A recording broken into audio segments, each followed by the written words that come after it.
할렐루야. 이제 우리 마음과 뜻과 정성을 다해서 거룩하신 하나님께 예배드리겠습니다. 다 같이 기도하겠습니다.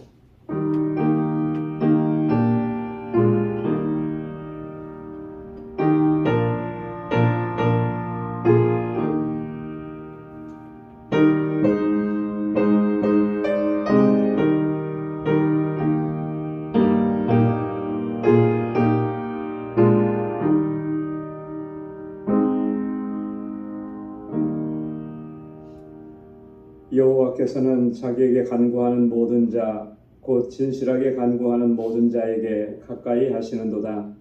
저는 자기를 경외하는 자의 소원을 이루시며 또 저희 부르짖음을 들으사 구원하시리로다. 여호와께서 자기를 사랑하는 자는 다 보호하시고 악인은 다 멸하시리로다. 내 입이 여호와의 영예를 말하며 모든 육체가 그의 성호를 영영히 송축할지로다. 아멘. 은혜가 풍성하시고 자비하신 아버지 하나님, 성의로 지난 3일 동안도 하나님의 은혜 가운데 저희들을 지켜 보호해 주시고 주님의 권능의 팔로 우리를 인도해 주심을 감사합니다. 이 저녁에 다시금 주님의 거룩하신 보좌 앞으로 불러주셔서 하나님을 경배하고 찬양하고 예배케 하심 또한 감사합니다. 우리 온 마음의 중심이 오직 여호와 하나님 주님만을 바라볼 수 있도록 도와주옵소서. 나를 구속하시고 내게 은혜로 역사하신 그 하나님의 손길을 기억하며 기쁨과 감격 속에서 하나님을 예배하고 찬양하는 저희들이 되게 하여 주옵소서. 우리의 허물과 죄악을 주의 보혈로 깨끗하게 씻어주시고 주님의 거룩하신 임재 앞에 서기에 부족함이 없도록 우리를 정결하게 하시며 우리의 예배를 받아 주옵소서. 예수님의 이름으로 기원하옵나이다. 아멘.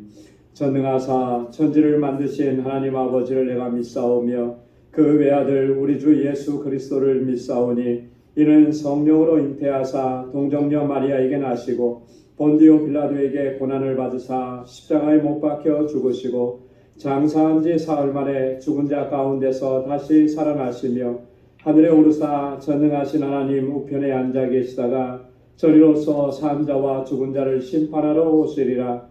성령을 믿사오며 거룩한 공예와 성도가 서로 교통하는 것과 죄를 사하여 주시는 것과 몸이 다시 사는 것과 영원히 사는 것을 믿사옵나이다. 아멘. 찬양으로 하나님께 영광 돌리겠습니다. 이 약할 때 강함 대신에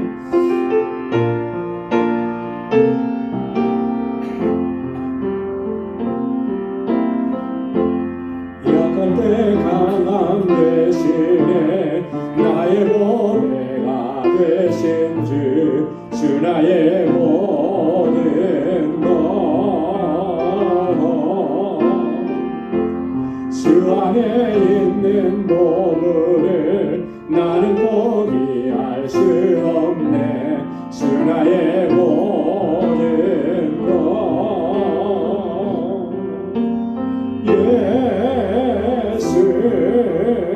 어린 양 존귀하니를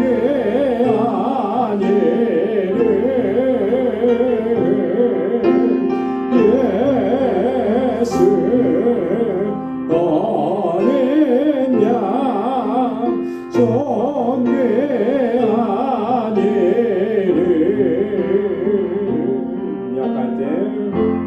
약할 때 강함 대신에 나의 보배가 되신 주 나의 모든 것 주 안에 있는 보물을 나는 포기할 수 없네. 주 나의 모든 것 예수 어린 양 존귀하니를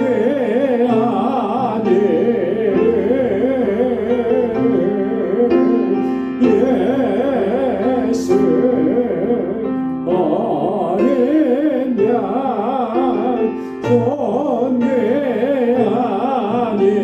존귀하니를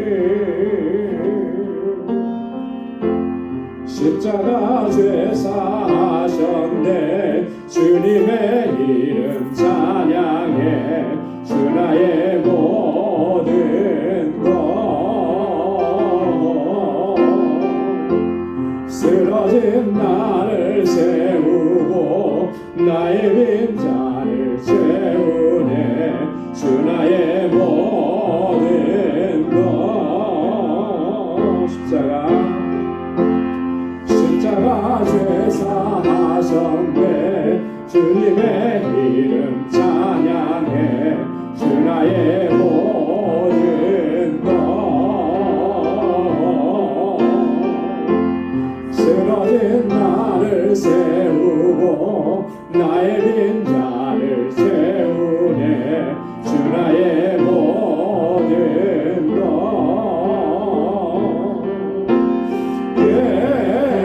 예수 어린 양 존귀한 이름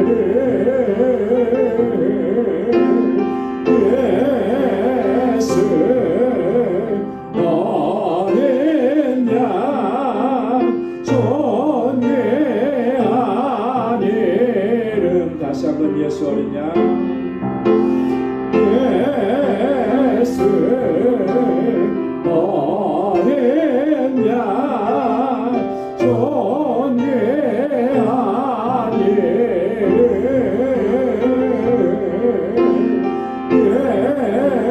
예수 어린 양 존귀한 이름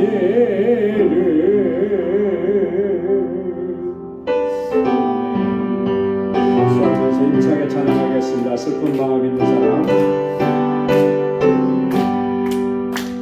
슬픈 마음 있는 사람 예수 이름 믿으면 영원토록 변함없는 기쁜 마음 얻으리 예수의 이름은 세상의 소망이요 예수의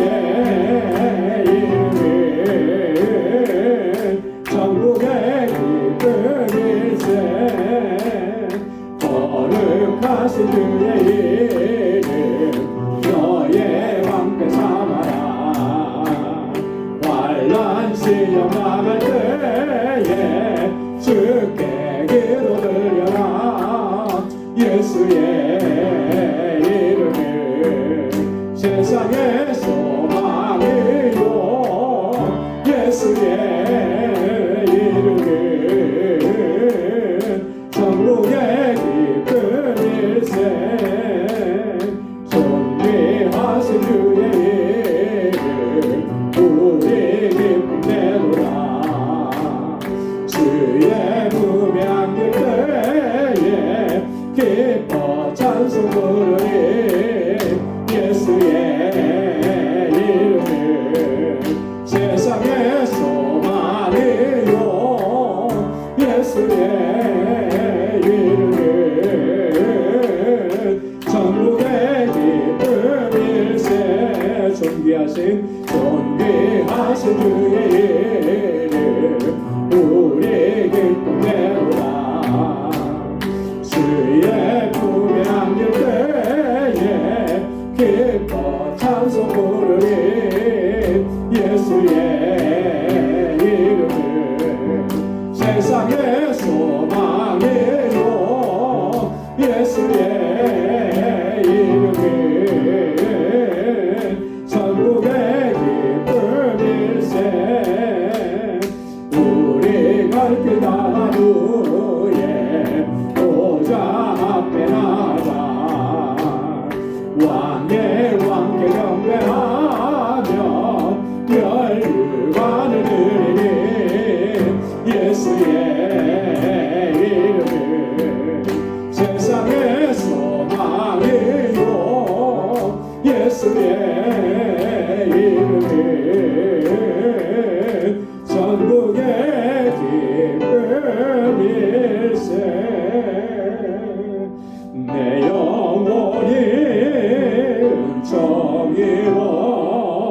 중한 죄질 얻고 보니 슬픔 많은 이 세상도 천국으로 가도다. 할렐루야 찬양하세. 내 모든 죄 사함받고 주 예수와 동행하니 그 어디나 하늘나라. 주의 얼굴 뵙기 전에 멀리 뵈던 하늘나라 내 마음속에 이루어지니 날로 날로 가깝도다. 할렐루야 찬양하세. 내 모든 죄 사함받고 주 예수와 동행하니 그 어디나 하늘나라.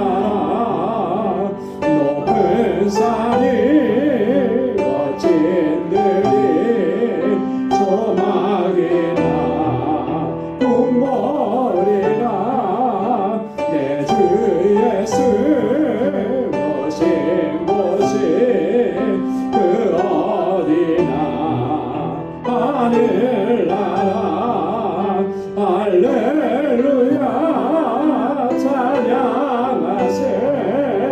내 모든 죄 사함받고 주 예수와 동행하니 그 어디나 하늘나라.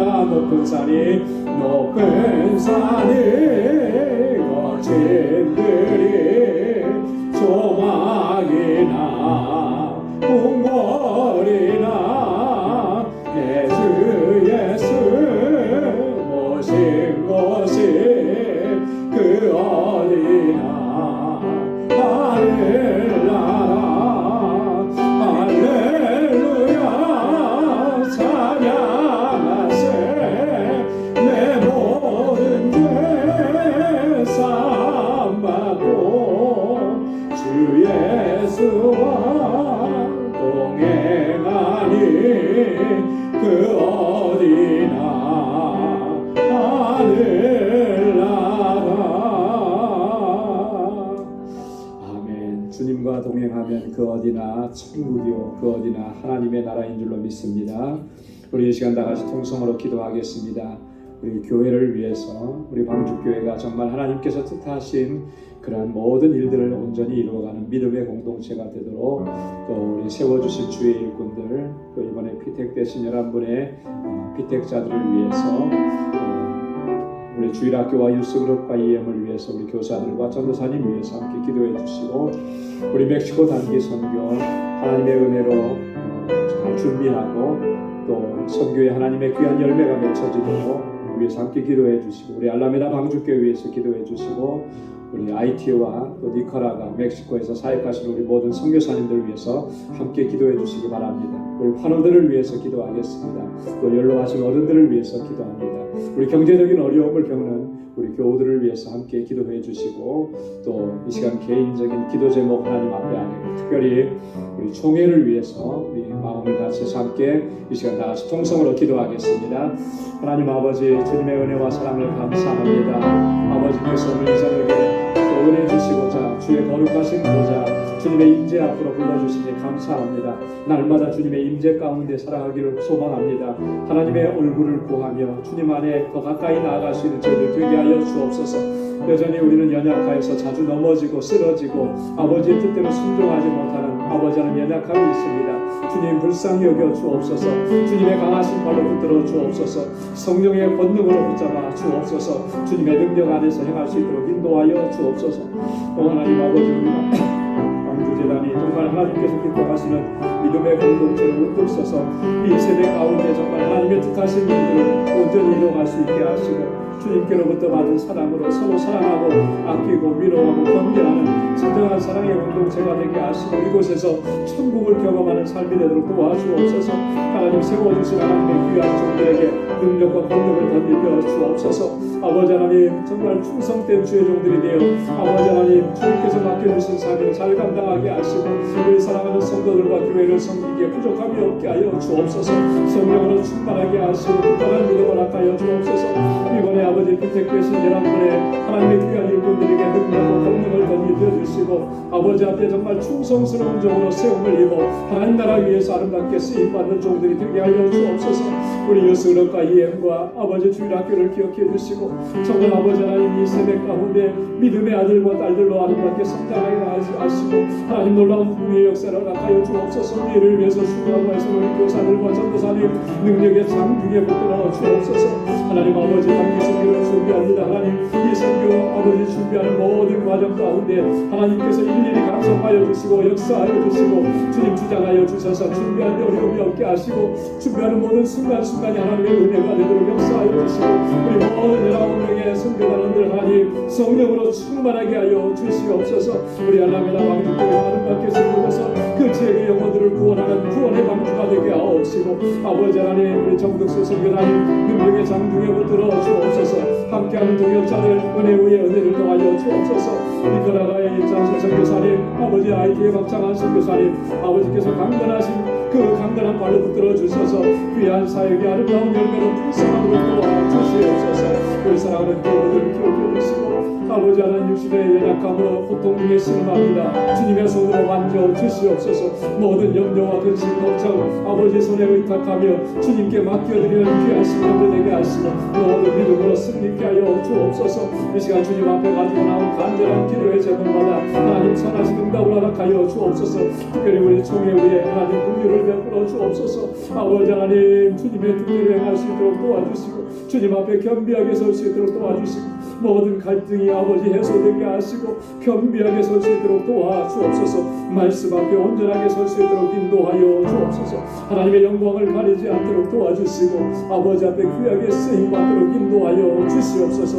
오늘도 주님의 말씀으로 우리를 새롭게 하여 주옵소서. 말씀의 은혜를 더하여 주시고 주님 앞에 새로운 결단과 각오로 설 수 있는 저희들이 되게 하여 주시옵소서. 모든 것 감사하옵고 예수님의 이름으로 간절히 기도드리옵나이다. 아멘. 할렐루야. 하나님께서 또 우리의 기도 부르짖음 들으시고 또 응답해 주실 줄로 믿습니다. 오늘 묵상할 하나님의 말씀 고린도후서 제1장 12절에서 24절까지 말씀입니다. 고린도후서 제1장 12절에서 24절까지 한 절씩 교독하겠습니다. 우리가 세상에서 특별히 너희에게 대하여 하나님의 거룩함과 진실함으로써 하되 육체의 지혜로 하지 아니하고 하나님의 은혜로 행함은 우리 양심에 증거하는 바니 이것이 우리의 자랑이라.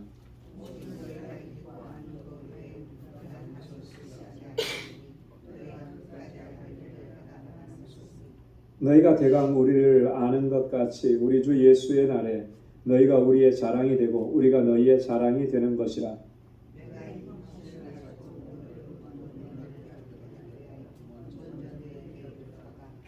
너희를 지나 마게도냐에 갔다가 다시 마게도냐에서 너희에게 가서 너희가 보내줌으로 유대로 가기를 경영하였으니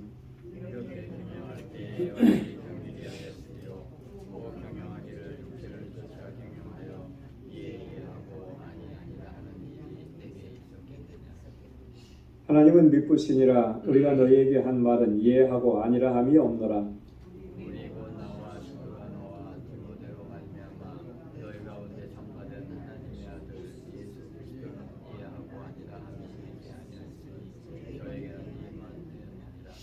하나님의 약속은 얼마든지 그리스도 안에서 이해가 되니 그런즉 그로 말미암아 우리가 아멘하여 하나님께 영광을 돌리게 되느니라. 우리를 너희와 함께 그리스도 안에서 경고케 하시고 우리의 기름을 부으시는 하나님이시니 저가 또한 우리에게 인치시고 보증으로 성령을 우리 마음에 주셨느니라. 내가 내 영혼을 두고 하나님을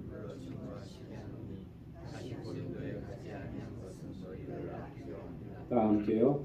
우리가 너희 믿음을 주관하려는 것이 아니요 오직 너희 기쁨을 돕는 자가 되려 함이니 이는 너희가 믿음에 섰음이라. 아멘. 우리가 지난주에는 총회 때문에 한 주 쉬었고요. 그 전주에 우리가 고린도후서 1장 1절에서 11절까지 말씀을 잠시 묵상을 했습니다. 이어서 계속 말씀을 묵상하도록 하겠습니다. 오늘 이 본문을 보면 지금 바울이 여기서 중점적으로 이렇게 중심에 두고 이야기하는 내용을 보면 지금 고린도 교회를 방문하려고 하는 그런 계획이 변경이 되었는데 그것을 왜 변경하게 되었는지, 그리고 그 변경하게 되는 그런 과정 속에서 우리가 하나님의 신실하심을 얼마만큼 의지하고 있는지, 그리고 고린도 교회 성도들을 바울과 실로아노 그리고 디모데 이 편지를 함께 쓰는 이런 이 함께하는 동역자들이거든요. 그들이 얼마만큼 이 고린도 교회를 아끼고 사랑하는지 이런 내용들을 지금 담아서 편지를 좀 쓰고 있는 것입니다.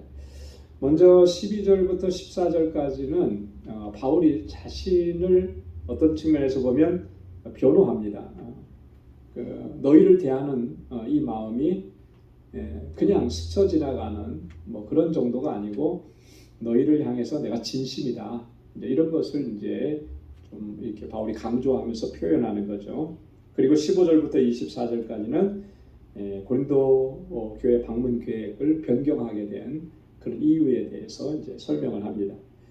자, 먼저 12절을 보면 이것이 우리의 자랑이라 이렇게 얘기하는데요. 우리가 세상에서 특별히 너희에게 대하여 하나님의 거룩함과 진실함으로써 하되 육체의 지혜로 하지 아니하고 하나님의 은혜로 행함은 우리 양심에 증거하는 바니 이것이 우리의 자랑이라.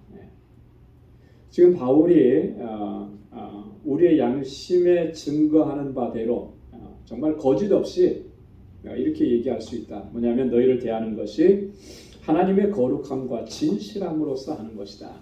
거룩함과 진실함으로 너희를 대하고 또 육체의 지혜로 하지 아니하고 하나님의 은혜로 행한다. 이거 우리가 정말 뭐라 그럴까요? 거짓 없는 진심이다. 이렇게 얘기를 하는 거예요. 여기서 말하는 거룩함과 진실함으로 행한다라고 하는 것은요. 전체적으로 보면 도덕적이고 윤리적인 성실함을 가지고 내가 너에게 나간다. 이런 의미입니다. 그래서 거룩함이라고 하는 말은 사실 헬라어로 보면 우리가 일반적으로 하나님은 거룩하시고 우리 성도는 거룩하다라고 하는 말을 쓸 때 헬라어는 하기오스라는 말을 쓰거든요. 이제 그 단어를 쓰지를 않았습니다. 우리 기록해드린 대로 보면 히폴로테티라는 단어를 썼는데 이거는 도덕적인 그 진실함이에요, 성실함이에요. 도덕적인, 윤리적으로 내가 성실하고, 그래서 솔직하게 행한다, 단순하게 행한다, 두 마음을 품지 않았다, 그런 의미입니다. 그리고 진실함이라고 하는 말도 같은 의미입니다. 투명해서 뭐가 섞이지 않았다라고 하는 그런 의미예요. 진실이라고 하는 것은 그 순전한 거잖아요. 깨끗한 거잖아요. 불순물이 섞이지 않는 것을 의미하는 거예요. 바울이 지금 너희를 대하는 이런 태도, 자세, 너희에게 하는 이 모든 말들은 뒤에 뭐가 이렇게 다른 어떤 그 생각이나 뭐 다른 계획이나 뭐 이런 것들이 있는 게 아니라 숨겨진 뭐가 있는 게 아니라는 거죠. 온전히 다 진실하게 깨끗하게 투명하게 우리의 속을 다 보여서 그렇게 너희에게 말하는 것이다. 바울이 그렇게 얘기하는 겁니다. 그리고 육체의 지혜로 하지 않고 하나님의 은혜로 행한다. 이렇게 얘기합니다. 여러분 여기서 말하는 육체의 지혜라고 하는 것은 바울이 고린도전서 3장 19절에서 세상 지혜라고 표현을 한 게 있거든요. 같은 의미예요. 육체의 지혜라고 하는 것은 세상적인 지혜라는 거예요. 그래서 세상적인 방식으로, 세상적인 논리로 그렇게 접근해서 말하고 또 너희를 권면하고 이런 편지를 쓰는 거 아니다. 오직 하나님의 은혜로 행한다라고. 하나님께서 주신 은혜 안에서 행하는. 여러분, 하나님께서 주신 은혜 안에서 행한다라고 하는 말의 그 핵심적인 요소는 뭐냐면 이런 거예요. 저들을 긍휼히 여기고 불쌍히 여기고. 물론 고린도 교회 성도들이 참 문제가 많고 심각해서 바울의 입장에서는 좀 화를 낼 만도 하고요. 단호하게 막 지적할 만도 하고 또 징계를 할 만도 합니다. 그런데 그런 것들을 다 제쳐놓고 하나님의 은혜로 너희를 권면하고 하나님의 은혜 안에서 너희에게 이런 말을 한다라고 하는 거예요. 그거는 긍휼히 여기고 불쌍히 여기는 마음이 그 안에 있다라고 하는 것을 얘기하는 거예요. 여러분, 우리가 참 어떤 잘못한 것에 대해서 그것을 잘 다룰 수 있게 하기 위해서 법이라는 것이 존재합니다. 그래서 우리 교단 안에도 헌법이라는 게 있어요. 그죠? 헌법이라는 게 있고 헌법 안에도 보면 제일 먼저 뭐가 나오냐면 이제 권고와 징계라는 것이 나와요. 권고와 징계는 어떨 때 행하는 겁니까? 뭔가 성도로서의 잘못한 것이 있고 범죄 사실이 있을 때 그것을 다스리는 거예요. 책벌하는 거예요. 잘못한 거는 벌을 주고 또 그래서 다시 돌아서게 하는 거. 근데요, 요즘에는 이렇게 보면 교회 안에서 이 권고와 징계가 이렇게 좀 뭐랄까요? 그 원래 목적하고 의도했던 거하고는 상관없이 그것을 벗어나서 행해지는 경우들이 종종 있더라고요. 그래서 그러다 보니까 그럼 권고하고 징계하게 되면 사실 어떤 결과를 기대하는 것이냐면 그것을 통해서 하나님의 사람들을 바로 세워가는 그런 결과를 기대하는 거거든요. 근데 기대했던 것들이 잘 나타나지 않고 오히려 더 문제가 더 커지는 그래서 심각한 문제까지 가게 되는 이런 일들이 종종 일어납니다. 그러니까 왜 그럴까? 여러분, 권고와 징계라고 하는 것도요. 그 안에 바탕이 뭐가 있어야 되느냐면 긍휼과 불쌍히 여김과 사랑과 자비가 있어야 되는 거예요. 그래야만 그 권고와 징계가 효과가 있게 되는 것이죠. 긍휼히 여기는 마음이 없고 불쌍히 여기는 마음이 없으면 그러면 정말 그 서로에게 상처가 되고 아픔이 되고 어떤 심각한 문제가 발생하게 됩니다. 우리가 공동체 안에서 우리 가정 안에서는 그렇잖아요. 여러분, 가정 안에서 자녀들이 잘못하거나 그러면 어떻게 합니까? 정말 단호하게 법으로 처리해서 너는 잘못했으니까 집 밖에 나가서 열흘 동안 들어오지 마. 뭐 이렇게 하나요? 아니죠. 야단할 때는 야단치고 그 다음에는 어떻게 해요? 다 이렇게 품어주잖아요. 그죠? 다독거려주고. 가정 안에서는 그게 되는데 교회 공동체 안에서는 그게 안 된다는 것은 뭔가 대단한 모순이 있는 거죠. 그러다 보니까 자꾸 이제 갈등이 더 커져가는 거예요. 여러분, 바울이 지금 여기에서 얘기하는 하나님의 은혜로 행한다라고 하는 말은 바로 그런 의미예요. 잘못한 것은 단호하게 얘기하지만 그러나 그 바탕은 근본은 뭐냐면 긍휼히 여기는 거라는 거죠. 불쌍히 여기는 거. 그게 하나님의 은혜로 행한다라고 하는 그런 의미인 것입니다. 그래서 바울이 이것이 우리의 자랑이라 그랬어요. 자랑. 다른 게 자랑이 아니라 이렇게 행하는 것이 우리의 자랑이고 이렇게 해놨기 때문에 좀 뭐라 그럴까요? 좀 자랑스럽고 뿌듯하다 그런 것을 의미하는 거예요. 자, 그러면서 13절 14절에 너희가 정말 끝까지 알기를 내가 바란다 이런 표현을 합니다. 13절 14절 보면 오직 너희가 읽고 아는 것 외에 우리가 다른 것을 쓰지 아니하노니 너희가 끝까지 알기를 내가 바라는 것은 너희가 정말 마지막까지 알아야 되는 것이 있다. 그게 뭐냐?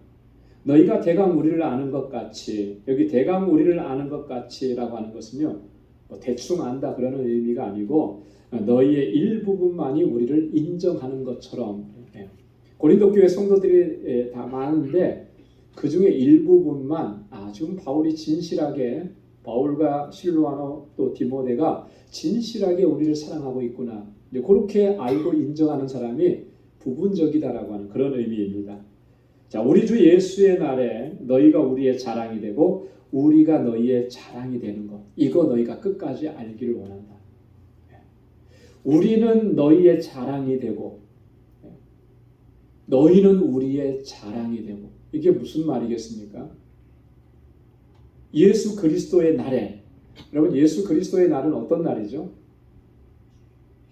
예수님께서 재림하셔서 세상을 심판하시는 날이에요. 마지막 날에 다 그 주님 앞에 서게 될 터인데 그 앞에 서서 최후의 심판을 받는데 믿음으로 살아왔으니까 당연히 주어지는 것은 하나님의 나라이겠죠. 그죠? 자, 그런데 우리가 하나님의 나라를 상속받는데 그 상속받게 된 원인이 상대방에게 있다는 거예요. 그걸 얘기하는 거예요. 너희로 말미암아 우리가 하나님 앞에서 기쁨이 되고 너희는 그래서 우리의 자랑이 되고 내가 지금 이 자리에 서 있는 것이 당신들 때문입니다. 라고 하는 그런 의미죠. 당신들이 그 자리에 서 있는 것이 우리들 때문입니다. 라고 하는 그런 의미예요.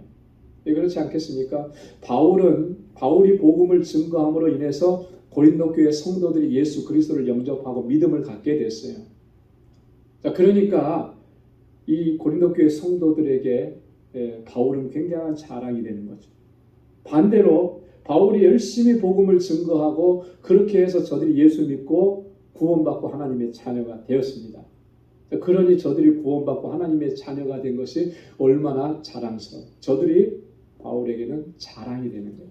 자, 서로가 서로에게 기쁨이 되고 서로가 서로에게 자랑이 되는 그것이 마지막 날에 이것이 있게 되는 것이다. 이거 여러분들이 꼭 알았으면 좋겠다. 꼭 기억해야 된다. 내가 여러분들이 알기를 내가 바랍니다. 바울이 그렇게 이야기하는 것입니다. 자, 그렇게 하면서 바울이 고린도 교회 성도들을 향해서 얼마나 진심이었고 얼마나 진실했는지를 밝히고 난 후에 자, 15절부터 24절 두 번째에 보면 자, 고린도 교회를 방문하는 계획이 변경되었다라고 하는 거 이것을 바울이 해명하는 내용입니다. 변경된 계획을 보면요 15절부터 17절까지 내용인데 이렇게 변경이 되었습니다. 우리 다시 한번 보면 내가 이 확신을 가지고 너희로 두 번 은혜를 얻게 하기 위하여 먼저 너희에게 이르렀다가 너희를 지나 마게도냐에 갔다가 다시 마게도냐에서 너희에게로 가서 너희가 보내줌으로 유대로 가기를 경영하였으니 이렇게 경영할 때에 어찌 경홀히 하였으리요. 혹 경영하기를 육체를 쫓아 경영하여 이해하고 아니라 하는 일이 내게 있었겠느냐. 바울은 원래 고린도전서 16장 6절로 7절에 보면 먼저 마게도냐로 갔다가 고린도로 와서 거기서 예루살렘으로 가는 그런 계획을 세웠었습니다. 그런데 이게 이제 변경이 된 것이죠. 변경이 됐습니다. 이렇게 변경하게 된 과정과 그 목적이라고 하는 것이 있는데 그 과정이 바울이 먼저 얘기하는 게 이게 경홀이 이렇게 한 거 아니다라고 하는 거예요. 육체를 쫓아서 그렇게 한 게 아니다는 거예요. 예하고 아니라 하는 일이 내게 있었겠느냐. 지금 이렇게 하겠다 그래놓고 뒤에 가서 그거 아니야 이렇게 이걸 육체를 따라서 그렇게 한 것이겠느냐. 인간적인 생각으로 그렇게 한 것이냐면 그런 것이 결코 아니라고 하는 거예요. 결코 이것이 경홀하게 결정되어진 것이 아니다라고 하는 것을 바울이 이야기합니다. 왜 그러냐면 15절에서 그렇게 얘기했잖아요. 내가 이 확신을 가지고 너희로 두 번 은혜를 얻게 하기 위하여 뭐를 얻게 하기 위해서요? 두 번 은혜를 얻게 하기 위해서 너희가 은혜를 얻게 되기를 위해서 그것도 한 번도 아니고 두 번, 한 번 가지고는 부족할 것 같으니까 두 번 은혜를 얻게 하기, 더 많은 은혜를, 더 풍성한 은혜를 얻게 하기 위해서 이렇게 결정했다. 이것이 어떻게 경홀히 여기는 것이 되겠느냐라고 하는 거예요. 여러분, 바울이 왜 이런 얘기를 했겠습니까? 한번 여기 본문에는 나오진 않았습니다만 우리가 충분히 추정할 수 있겠죠. 바울이 이런 것을 해명하는 이유, 원인이 있었을 거예요. 왜 해명을 해야만 했을까? 본문에서는 그런 게 나타나지 않지만 우리가 충분히 추정해 볼 수 있는 것은 이런 거예요. 분명히 바울이 무슨 계획을 변경하니까 일부의 사람들은 그렇게 바울을 비난한 거죠. 바울은 참, 그거 봐라, 계획해놓고 처음에 이렇게 한다고 그러더니 나중에 이렇게 했어. 바울은 신실한 사람이 못 돼. 말과 그의 행실이 일치하지 않아. 바울은 정말 경솔한 사람이야. 이렇게 바울을 비난하는 그런 그룹들이 있었다라고 하는 것을 우리가 충분히 짐작해 볼 수가 있죠. 그렇잖아요? 어떤 분들은 그래요. 어떤 일들이 이제 변경이 되면 그렇게 변경이 된 데는 뭔가 사정이 있겠지. 이렇게 생각하는 사람이 있습니다. 그죠? 이렇게 생각하는 사람이 있는가 하면 또한 어떤 사람들은 또 어떻게 얘기하냐면 아니 그래도 그렇지 어떻게 그것을 변경할 수가 있어. 한번 계획한 거는 끝까지 가야지. 그거 변경하고 그러는 거 보니까 이거 아닌 것 같아. 이렇게 받아들이는 사람도 있어요. 물론 뭐 다 누가 잘했다 잘못했다 뭐 이렇게 얘기하기는 어렵지만 근데 그것이 비판과 비난의 요인이 되면 안 된다는 거죠. 그죠? 비판하거나 비난하거나 그렇게 돼서는 안 돼요. 오늘 근데 고린도 교회 성도들 가운데는 그걸로 인해서 바울을 비난하는 사람, 바울의 반대파에 속했던 사람들이 그랬겠죠. 빌미가 된 거예요. 뭐 하나 잡은 거예요. 그래서 그거 가지고 뭐 공격을 해대는 거죠. 바울이 봐라. 그래도 바울을 너희가 추종하고 따르겠냐? 뭐 이렇게 얘기를 하는 거죠. 공동체 안에서 우리가 사실 이런 모습들은 정말 지양해야 되는 거예요. 그리고 정말 우리 안에 정말 은혜가 있다면 그렇게 받아들이는 것이 더 은혜가 됩니다. 그렇게 바뀌었을 때는 뭔가 좀 사정이 있었겠지. 여러분 분명히 뭔가 사정이 다 있어요. 그죠? 그렇게 될 수밖에 없는 피치 못할 사정. 그리고 그렇게 될 수밖에 없는데 그것을 미리 알리지 못하는 그런 상황들이 있었을 거예요.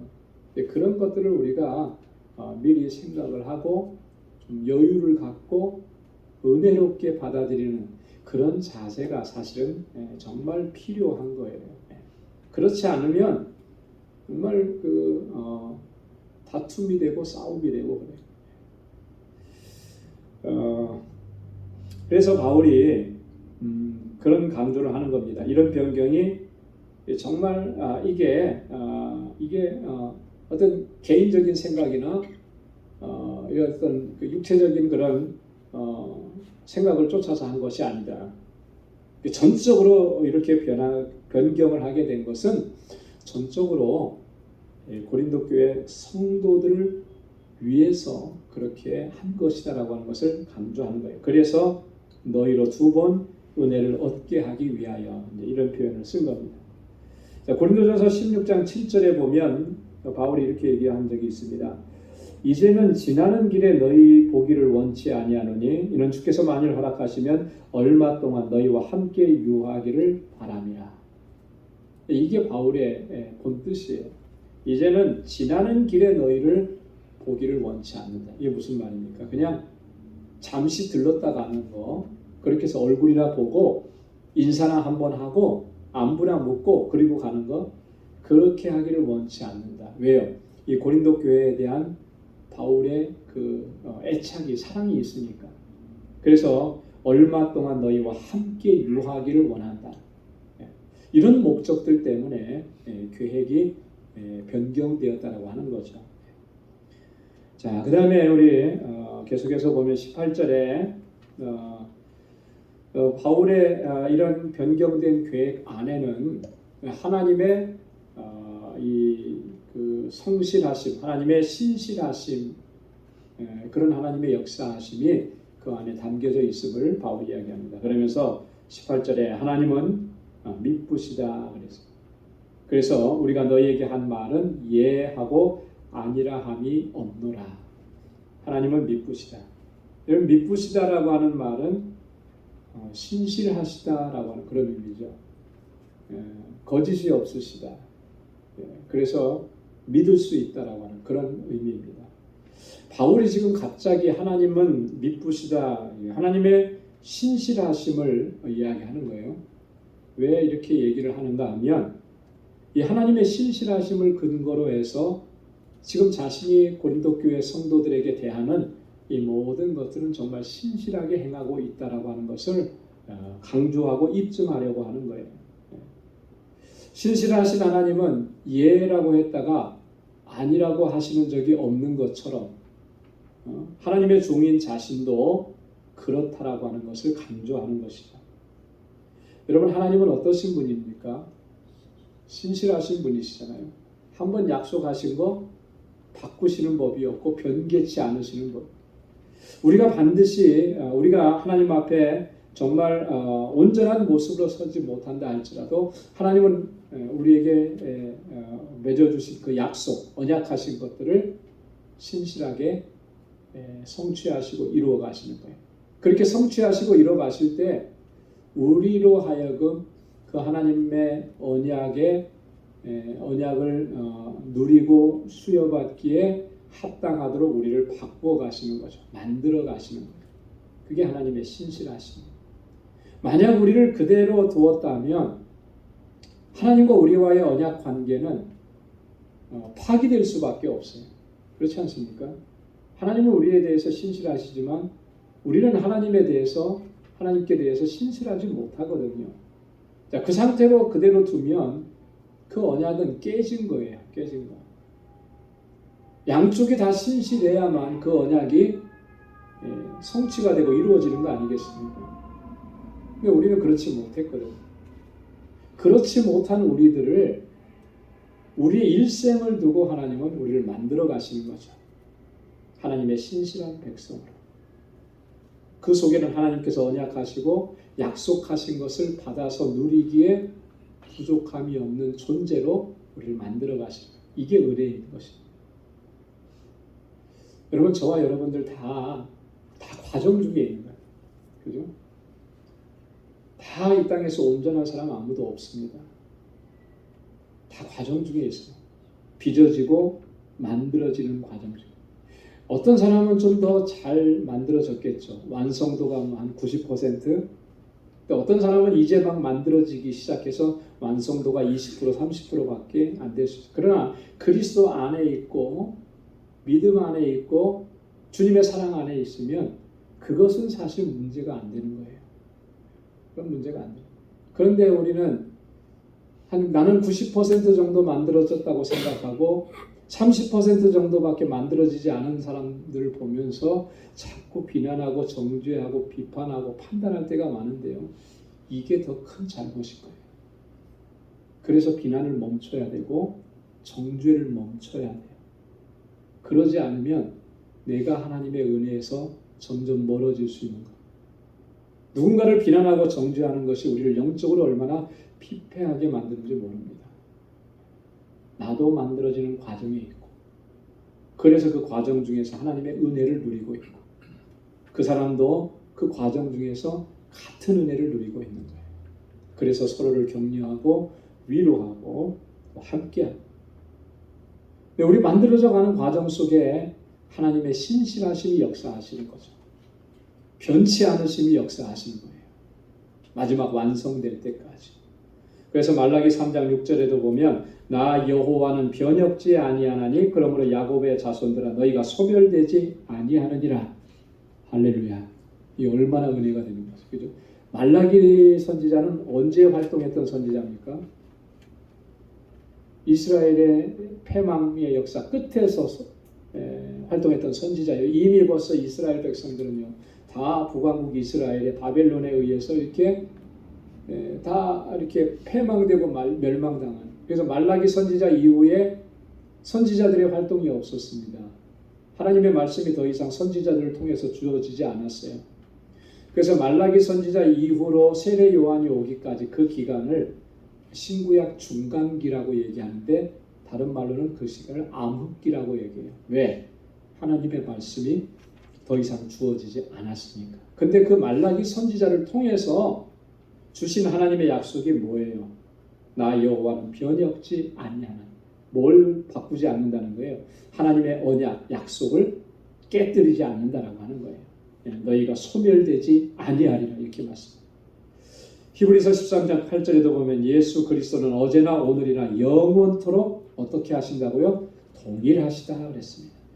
영원토록 동일하시다. 그것이 우리에게 얼마나 큰 은혜인지 모릅니다. 자, 그리고 19절 20절에서 그래서 예수 그리스도와 하나님의 약속은 신실하다라고 하는 것을 바울이 다시 한번 강조합니다. 우리 곧 나와 실로아노와 디모데로 말미암아 너희 가운데 전파된 하나님의 아들 예수 그리스도는 예하고 아니라함이 되지 아니하였으니 저에게는 예만 되었느니라. 하나님의 약속은 얼마든지 그리스도 안에서 예가 되니 그런즉 그로 말미암아 우리가 아멘하여 하나님께 영광을 돌리게 되느니라. 여기 보면 세 사람이 나오죠. 나와, 나는 바울이에요. 실로아노는 누굴까요? 실로아노, 좀 생소한 이름이잖아요. 근데 이렇게 얘기하면 생소하지 않아요. 실라, 생소하지 않죠? 실라는 또 누구예요? 바울과 실라 하면 실라, 그죠? 바울과 함께 복음을 전하다가 빌립보 감옥에 갇혔던 실라. 그 실루아노라고 하는 말은 이 로마식 이름인 거예요. 로마식 이름, 노가 들어갔잖아요, 그죠? 그러면 이태리어 같잖아요. 실루아노, 이태리. 그 히브리식으로 얘기하면 실라라고 얘기하는 거죠. 그리고 디모데, 우리가 잘 알고 있는 디모데. 자, 너희 가운데 전파된 하나님의 아들 예수 그리스도 그랬습니다. 하나님의 아들 예수 그리스도, 이건 다른 말로 표현하면 복음이라는 거예요. 복음. 복음의 내용을 얘기하는 거예요. 바울이 지금 이 복음의 내용으로서 하나님의 아들 예수 그리스도임을 강조하는데, 그렇게 강조하면서 뭐냐면 예수 그리스도가 신실하시고 참되신 것처럼 그 복음을 전하는 모든 전도자들도 신실하고 참되다라고 하는 것을 강조하는 것입니다. 그래서 이 복음이신 예수 그리스도, 그분을 우리에게 허락해 주신 하나님의 약속, 이 모든 것은 복음 안에서, 예수 안에서 예가 된다라고 하는 것을 얘기해요. 예수 그리스도를 통해서 하나님의 약속하신 그 모든 것들은 온전하게 성취된다라고 하는, 그래서 우리가 그로 말미암아 우리가 아멘하고 하나님께 영광을 돌리게 되는 것입니다. 이렇게 바울이 지금 얘기하는 거예요. 그리스도께서 하나님의 약속하신 것을 성취하시는 거예요. 그리스도 안에서 하나님의 약속이 성취된 사실을 우리가 믿고 인정하고 그 안에서 우리가 구원받았음을 감사하고 아멘하고 그렇게 하나님께 영광을 돌리는 것. 이게 복음의 역사라고 하는, 그 복음이 지금 고린도 교회 성도들 여러분들에게 주어졌고, 그 복음으로 말미암아 여러분들이 하나님의 자녀가 되었고, 이 모든 것을 이루신 하나님의 역사와 섭리는 하나님의 신실하심 가운데서 이루어진 것이다라고 하는 것, 바울이 이야기합니다. 그 신실하신 하나님의 약속의 말씀을 증거하고 선포하는 바울과 실로아노와 또 디모데, 모두가 하나님 앞에 신실한 주의 종들임을 강조하는 것입니다. 자, 21절과 22절에서 그래서 하나님께서는, 이렇게 신실하신 하나님께서 우리 가운데 어떤 일들을 행하셨는지를 좀 더 구체적으로 얘기합니다. 우리를 너희와 함께 그리스도 안에서 견고케 하시고, 자, 첫 번째로는 우리를 어떻게 하셨다는 거예요? 그리스도 안에서 견고하게 하셨다라고 합니다. 그리스도 안에서 견고하게 하셨다라고 하는 말은 그리스도로 말미암아 얻게 된 이 구원, 이 구원의 은혜에 대한 그런 확신과 믿음이 흔들리지 않게 하셨다라고 하는 그런 말. 그러니까 우리를 견고하게 하시는 것도 하나님의 은혜고 하나님의 역사인 거예요. 그래서 믿음 안에서 견고해져서 흔들리지 않도록 하나님께서 우리에게 그렇게 역사하신다는 거예요. 두 번째로 보면 우리에게 기름을 부으신 이는 하나님이시니 그랬어요. 우리에게 뭘 부으셨다고요? 기름을 부으셨다라고 했죠. 그죠? 여러분, 기름을 붓는다라고 하는 것은 어떤 의미가 있죠? 구약 성경에 보면은 기름 붓는 얘기가 많이 나와요. 어떤 사람들에게 기름을 부었습니까? 좀 특별한 사람들에게 기름을 부었어요. 그죠? 하나님께서 특별한 사명을 주시고 어떤 특별한 직분을 감당하게 하시기 위해서 기름을 부으셨어요. 기름 부었다라고 하는 것은 하나님께서 인쳐 주셨고 그를 세워 주셨다라고 하는 건데 누구에게 그렇게 했냐면 왕을 세울 때 그렇게 했어요. 왕을 세울 때. 그죠? 사울 왕을 세울 때, 다윗을 세울 때 하나님께서는 제사장을 통해서 기름 부어서 세우게 하셨고 그래서 사무엘 선지자가 다윗에게 기름을 붓고 했잖아요. 그리고 또 어떤 사람들에게 기름을 부었냐면 선지자를 세울 때 기름을 부었습니다. 그래서 엘리야가 엘리사를 세울 때 기름을 붓는 장면이 나와요. 선지자들. 하나님의 특별한 사명을 가지고 그 사명을 감당해야 되는 그런 직책과 직분을 맡은 사람. 또 한 사람 어떤 사람에게 기름을 부었어요? 제사장들에게 기름을 부었어요. 제사장을 임직할 때. 여러분 이제 구약 시대의 제사장을 요즘에는 이제 목사로 비유를 하는데 정확하게 맞는 그런 것은 아닙니다만 그래서 제사장들이 위임식을 할 때 그렇게 기름 부음을 받습니다. 목회자가 목사 안수를 받을 때 위임 목사가 되고 할 때 기름 부는 거예요. 안수에서 세우는 거죠. 같은 거예요. 그래서 제사장, 선지자, 왕 이 사람들에게 기름 부어 세웠는데 그래서 이 사람들을 통틀어서 뭐라고 부르냐면 기름 부음을 받은 자라고 부릅니다. 기름 부음을 받은 자. 자, 근데 기름 부음을 받은 자라고 하는 말이 히브리어에서는 한 단어로 써요. 그 한 단어가 뭐냐면 메시아라고 하는 말. 메시아. 메시아라고 하는 말이 우리는 구원자 이렇게 생각을 하죠. 틀린 말이 아니고 맞는 말인데 본래적인 그 단어의 뜻, 의미는 기름 부음을 받은 자라고 하는 거예요. 자, 그런데 이 메시아라고 하는 말을 우리는 예수 그리스도 주님께 사용하죠. 이 주님은 이 땅에 오실 때 삼중직을 가지고 오신 거예요. 왕이고 제사장이고 선지자라고 하는 이 삼중직을 가지고 오셔서 우리를 구원하시는 하나님의 구원의 계획을 성취하시고 이루신 거죠. 그래서 우리는 예수님을 뭐라 그래요? 메시아라 이렇게 부르는 것입니다. 우리에게 기름을 부어주셨다라고 하는 것은 이런 특별한 소명을 허락해 주셔서 기름을 부어주셨다라고 하는 그런 의미는 아니고요. 우리 성도 한 사람 한 사람을 하나님께서 거룩하게 구별하셨다라고 하는 그런 의미입니다. 자, 그래서 세 번째로는 뭐라 그랬습니까? 저가 또한 우리에게 어떻게 하셨다고요? 인치셨다 그랬잖아요. 여러분 인치셨다라고 하는 말은 도장을 찍었다라고 하는 그런 의미잖아요. 확정했다라고 하는 거예요. 뭘로 인치셨겠습니까? 하나님의 소유로, 하나님의 자녀로, 하나님의 백성으로 너는 나의 것이다라고 하나님께서 인쳐주시는 거예요. 도장을 꽉 찍어주는 거예요. 옛날에 노예가 있었을 그 시대에 이 노예가 이 사람의 소유다라고 하는 그런 인식을 찍어놓게 되죠. 노예 몸에다, 그죠? 새겨놓는 거예요.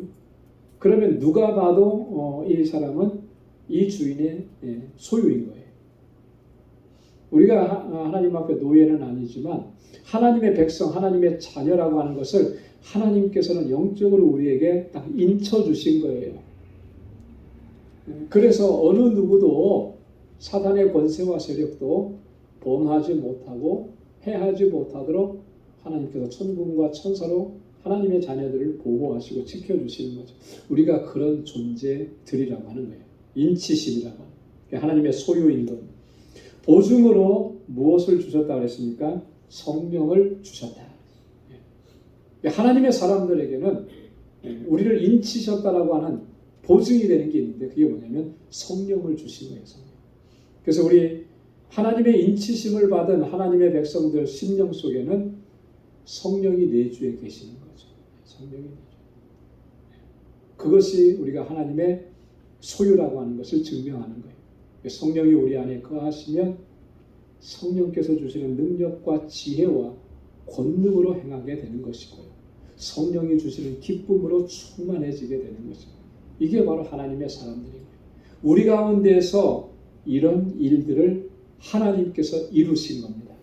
보십시오. 그리스도 안에서 우리를 견고하게 하시고 우리에게 기름 부어 주셔서 우리를 거룩하게 구별해 주셨고, 우리를 하나님의 소유로 인쳐 주셨고, 그리고 보증으로 성령을 우리에게 주셔서 우리가 성령 안에서 행하게 하시고, 이게 하나님께서 우리 가운데 행하신 일인 줄로 믿습니다.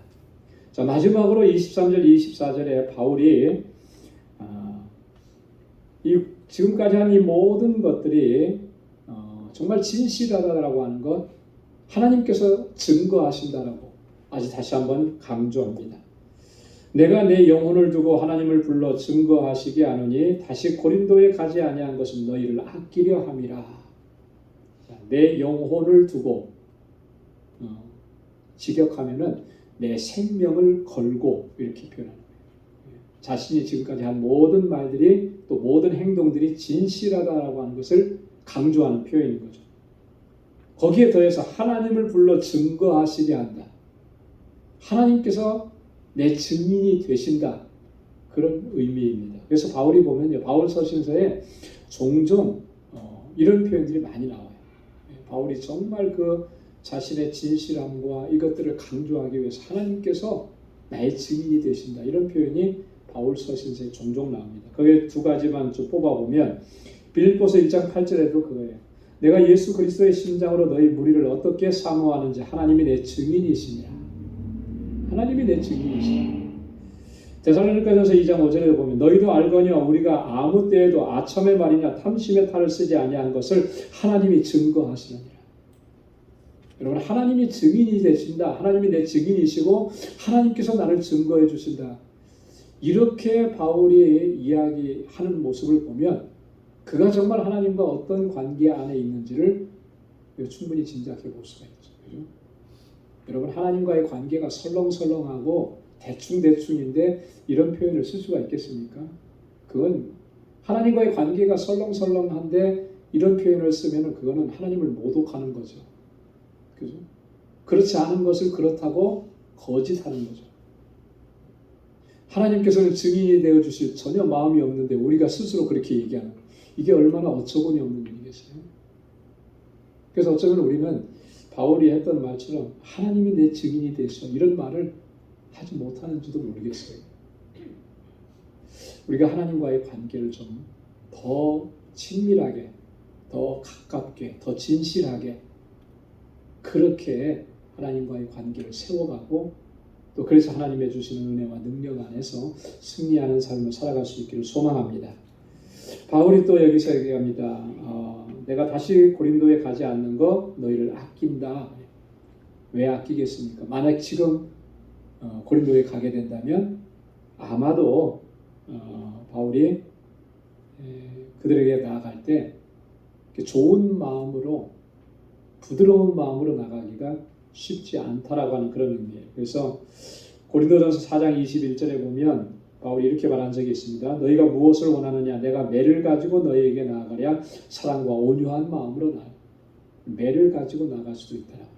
왜? 고린도 교회 성도들이 그렇게 정말 하나님의 뜻에서 너무나도 어긋나 있었기 때문에 그런 거죠. 그런데 고린도후서 2장 1절에 우리가 다음 주에 배우게 되는데 여기서 바울이 뭐라고 얘기하냐면 내가 다시 근심으로 너희에게 나아가지 않기로 스스로 결단하였느니라. 너희에게 근심을 주기 위해서 나아가지 않기로 내가 결단했다. 이게 바울의 마음인 것입니다. 자, 그래서 24절에 뭐라고 그러냐면 우리가 너희 믿음을 주관하려는 것이 아니요 오직 너희 기쁨을 돕는 자가 되려 함이니 이는 너희가 믿음에 섰습니다.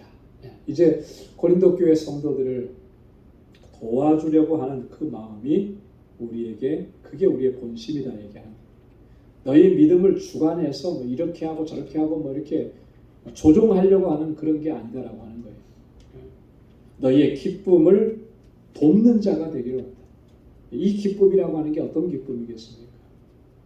구원의 기쁨, 믿음 안에서 살아가는 그 삶의 기쁨, 그 기쁨을 너희도 충만하게 누리게 되는 것, 그걸 돕기 위해서 이렇게 하는 것이다. 여러분이 바울이 마지막 이 말은요, 오늘 우리가 신앙생활하면서 공동체 안에서 정말 가슴에 새겨야 되는 말인 것 같아요. 그죠? 우리 공동체 안에서 서로 가족이 되게 하신 거 왜 그렇게 하셨겠습니까? 서로가 서로에게 돕는 자가 되게 하시기 위한 거예요. 그죠? 하나님께서 주시는 은혜를 충만하게 누리고 그 은혜 안에서 기쁨이 충만해지게 되는 그 일을 서로 돕는 자가 되게 합니다. 그래서 고통 중에 있고 신음하는 사람이 있으면 내게 주신 은혜, 내가 누리는 이 기쁨과 감격, 그죠? 이 소망 가지고 위로하고 격려하고 세워주고 그렇게 하라고 서로가 서로에게 지체가 되게 하신 겁니다. 그래서 여러분 우리 주변을 잘 돌아봐야 하는 이유가 여기에 있는 거예요. 지금 고통 중에 있는 우리의 지체가 있지는 않은가? 낙심해 있는 지체가 있지는 않은가? 또 믿음이 흔들려서 지금 정말 신앙의 근간과 뿌리까지 흔들리는 그런 지체들이 있지는 않은가? 여러분들 살피고 옆에 서서 돕는 자가 돼야 돼요. 그래서 그 기쁨을 다시 회복하고 구원의 감격을 다시 회복하고 그래서 믿음으로 살아가도록 그렇게 돕는 자가 돼야 되죠. 그 믿음을 주관하려고 하는, 주장하려고 하는 그런 태도는 우리가 버려야 하는 거예요. 그죠? 여러분, 제가 목사이지만 목사가 되었다고 해서 여러분들의 믿음을 주관하려고 하면 여러분 과연 이 자리에 여러분 얼마나 많은 사람들이 남아 있겠습니까? 그죠? 내가 좀 신앙생활 오래 했고 내가 믿음 생활 오래 했고 그렇다고 해서 연약한 지체들의 믿음을 주관하려고 하면 거기에 남아 있을 수 있는 사람이 얼마나 되겠어요? 없어요. 주관하는 자세가 아니고 돕는 자가 돼야 돼요. 그래서 우리를 세워주신 거예요. 그래서 우리 방주 공동체가 정말 하나님께서 기뻐하시는 그런 믿음의 공동체로 또 하나님의 은혜와 사랑과 그 모든 축복을 충만하게 누리는 그러한 진정한 귀한 사랑의 공동체로 세워질 수 있기를 주님의 이름으로 축원합니다. 기도하겠습니다. 하나님 아버지 감사합니다. 오늘 이 저녁에도 저희들을 사랑하셔서 하나님 이렇게 주님을 예배하고 찬양하며 또 주님의 말씀을 묵상하는 이 자리로 저희들을 불러주셔서 감사합니다. 오늘 사도 바울이 고린도 교회 성도들을 향해서 얼마나 진심이었고 얼마나 정말 긍휼과 차비의 마음으로 저들을 대했는지를 우리가 다시 한번 말씀을 통해서 깨닫게 됩니다. 하나님 이 마음이 저희들에게도 있도록 성령께서 역사하여 주옵소서. 그래서 우리 방주교회가 정말 주님의 세우신 뜻 안에서 견고하게 서가고 하나님 이 세대 가운데에서 주님의 주신 사명 잘 감당할 수 있도록 주님의 사랑으로 충만하게 세워져가는 그러한 아름다운 공동체가 되도록 도와주옵소서. 우리 방주 권속들 한 사람 한 사람 주께서 능력의 장중에 붙들어 주셔서 이 험악한 세상 유혹과 시험이 많은 이 세상 넉넉히 이겨내고 하나님의 뜻을 이루어갈 수 있는 믿음의 용사들로 세워 주옵소서. 이제는 우리 주 예수 그리스도의 무한하신 은혜와 하나님 아버지의 크고 놀라우신 사랑과 성령의 위로 교통 충만하심의 역사가 하나님 앞에 온전하게 서서 하나님의 영광을 위해서 살아가기로 결단하는 우리 방주의 모든 믿음의 권속들과 저들의 가정과 직장, 생업의 터전과 학업 위에 이제로부터 영원까지 함께 하시기를 간절히 축원하옵나이다. 아멘.